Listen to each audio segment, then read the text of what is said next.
Political accountability नहीं है। तो we are happy in the sense, we are glad कि अब जो लोगों के मसाइल हैं उनको रिड्रेसल मिलेगा, कोई अकाउंटेबिलिटी होगी, यहाँ अपनी एक इलेक्टेड गवर्नमेंट आएगी। लेकिन हम वो रियासत हैं जिनका अपना स्पेशल स्टेटस, अपना झंडा, अपनी कॉन्स्टिट्यूशन होती थी। तो वहाँ से अब यूटी का सफ़र हम सब जानते हैं, हमें डिसएम्पावर, डिसइनहेरिट, डिसपोजेस करने के लिए इनने कोई कसर नहीं छोड़ी। तो ये इलेक्शन जो अनाउंस भी किया उसका बिल्डअप मुझे बहुत अजीब लगा। हर एक इंडियन स्टेट में इलेक्शन होता है लेकिन कहीं भी इतना आप उसे ब्लो अप नहीं करते हैं जैसे आज किया।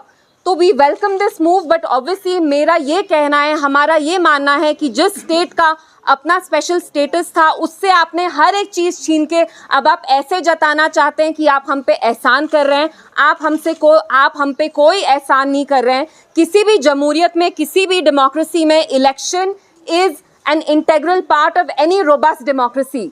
तो आपने हम पे कोई एहसान नहीं किया। हर एक डेमोक्रेसी में फंडामेंटल राइट होता है कि आप अपनी गवर्नमेंट चूज करें। सो मैं यही आपसे 2-3 चीजें आके यहाँ कहना चाहती थी। P is very concern. हमारे आप में से किसी का फोन बज रहा है, बंद कर दें। हमारा ये कंसर्न है कि ये election free and fair and transparent तरीके से होना चाहिए। जैसा कि आपने खुद कहा, इलेक्शन डिक्लेयर होने के 12 घंटे पहले लगभग 150-200 ट्रांसफर्स अब्रप्टली, आर्बिटरीली एलजी गवर्नमेंट ने किए, एलजी एडमिनिस्ट्रेशन ने किए। और हम जानते हैं whatever said and done, LG administration का यहाँ जो बिहेवियर है, it's full of prejudice, it's full of बायस। आप जानते हैं कि वो बीजेपी को फेवर करते हैं और करते आए हैं, और जो यहाँ की बाकी पार्टीज हैं उनके साथ वो कितना हॉस्टाइल रहे हैं। और जैसे आपने आउटगोइंग डीजी के बारे में बात की, आप खुद जानते हैं कि वो कैसे पॉलिटिकल स्टेटमेंट्स इशू कर रहे थे, although that is not his jurisdiction. His jurisdiction, his purview lies in maintaining law and order. So of course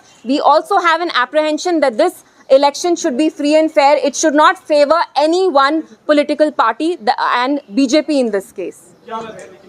आज ही इलेक्शन डिक्लेयर हुआ है तो मैं यहाँ किसी गारंटी से आपको नहीं बोल सकती। और ये जो डिसीजंस होते हैं ये हमारी पॉलिटिकल कमेटी जो है, पार्टी की जो सीनियर लीडर्स हैं, वो ये डिसीजन लेंगे with the party president Mehbooba ji. So I can not answer on their behalf. देखिए, मैं महबूबा जी के बिहाफ पे इस सवाल का जवाब नहीं दे सकती और मैं देना भी नहीं चाहती। लेकिन जहाँ तक मैं समझती हूँ, Mehbooba ji will not fight an election in a state जिसकी वो चीफ मिनिस्टर थी जब हमारा सेमी ऑटोनमस स्टेटस था, हमारा स्पेशल स्टेटस था। I don't think she wants to fight this election, but आप ये सवाल उनसे पूछेंगे तो बेहतर हो। देखिए, हर एक चीज़ मेरे बारे में नहीं होती। हम यहाँ अभी जो जम्मू कश्मीर की आवाम है वो बहुत प्रॉब्लम से जूझ रहे हैं। पिछले 5 साल में आप खुद देखिए हमें कितना डिसएम्पावर, डिसपोजेस कर रहे हैं, हमें अपनी ज़मीनों से खदेड़ा जा रहा है। यहाँ पे अनएम्प्लॉयमेंट, ड्रग क्राइसिस है, आपको पता है यहाँ पे कितनी प्रॉब्लम्स हैं। So I hope that this election in some way